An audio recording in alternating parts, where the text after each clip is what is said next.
This is about where we left off last time.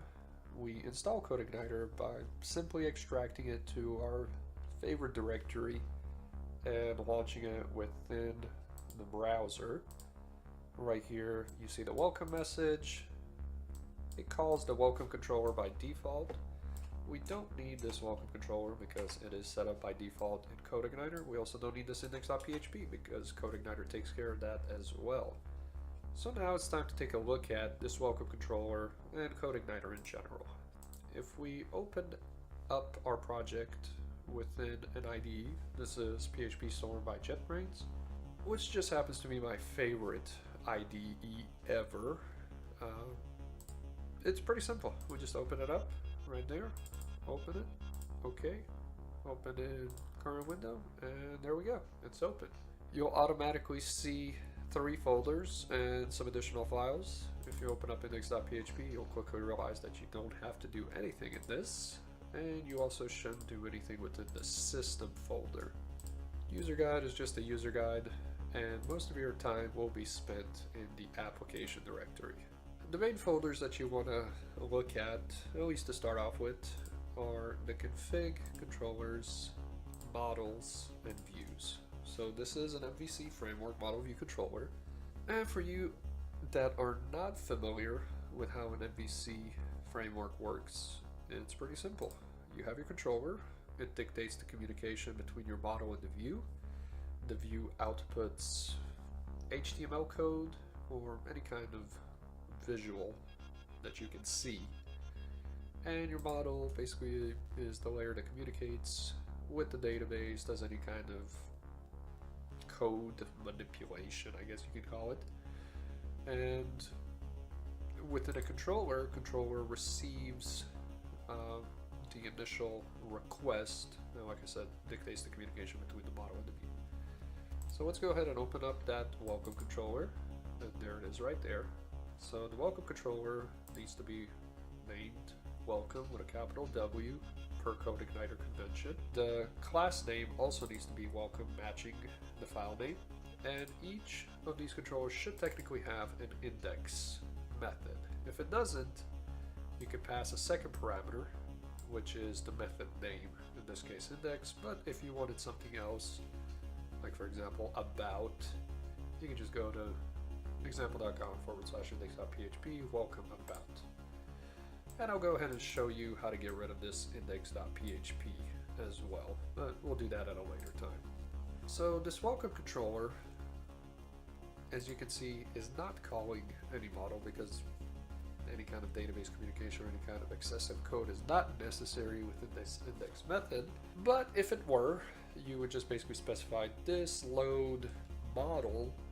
Now let's say you named the welcome model, welcome_model, and then you can use that welcome model by saying this points to welcome model, which points to some method within the welcome model. And if that method returns any data, you can store that data within a variable, and then you can pass that information to your view. So like I said, this index or this WelcomeController just dictates the communication between the model and the view. So there is no model, but there is a welcome message view. So where is this welcome message view located? Well, it's located within your views directory, and it's conveniently named welcome_message.php. The extension .php is not specified, as you can see. One thing you might have noticed is each file does contain this define base path or exit at the top. Just go ahead and place that in every new file that you create, whether it's a model, view, or controller. So this is pretty simple stuff. There it is right there, just basically what you see on the screen. But how does CodeIgniter know to call this WelcomeController? If you go to your config directory, under routes.php, you'll see this welcome default controller. So now let's go ahead and change it to, for example, main. So that we don't do anything excessive, we'll go ahead and change the name right there to main. And I don't know if it's going to rename automatically for you. That's why I decided not to do it automatically. We'll go ahead and change that to main. So now, if we were to go here, it should automatically call. And if we go to MainController, there it is. If we go to Welcome, well, there is no more WelcomeController, so page not found. So there we go, first page successfully created. We can also call this a different view. I like to name my views as views and models as models, so let's go ahead and call the main view. Let's close this welcome message, and let's go ahead and rename this welcome message to main view. So main view. And there we go. We are officially done.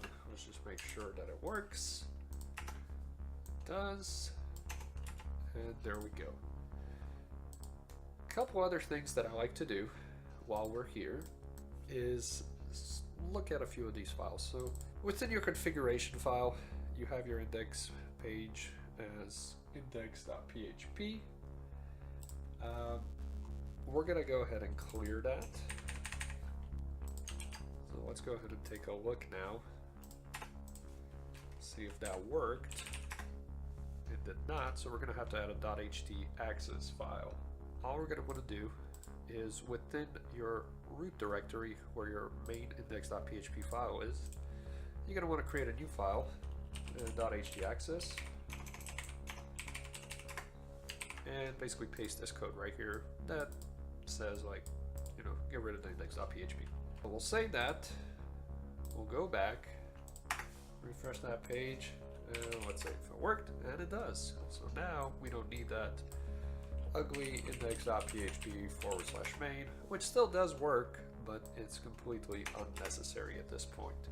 So you can score yourself some SEO points by making these pretty URLs for your web applications. Looking down, there's really not much more that you're going to have to tweak here. I mean, most of these elements within this config array are meant to be tweaked, but you can just leave them as is for right now. The other configuration file that I will look at is the database file.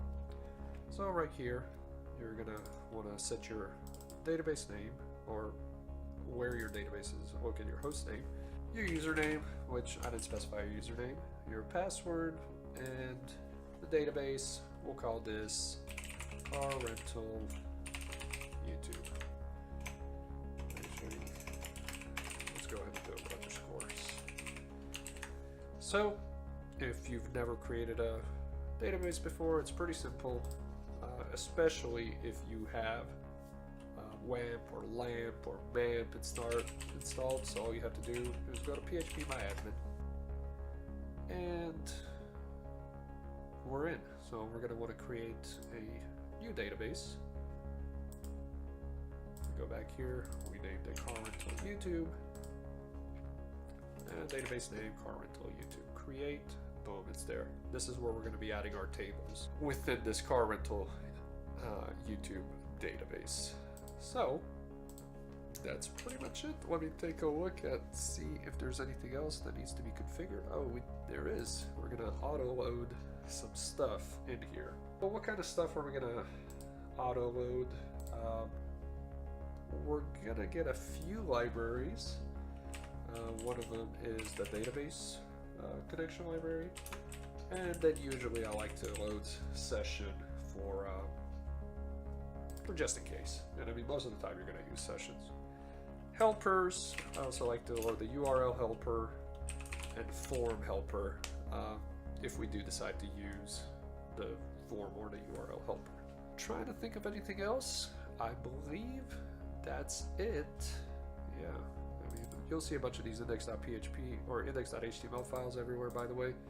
It's just the default file. If somebody tries to hack your site, it just says directory access is forbidden. And yeah, that's it. We're good to go. We're ready to start. And next time, we're basically going to start how I like to do stuff from the HTML, CSS, and then combining all of that with the PHP and getting some information. We may, after we figure out what the site's going to look like, we're probably going to go ahead and create some of the database tables and start creating some of the models just to get us started. So yeah, up until next time.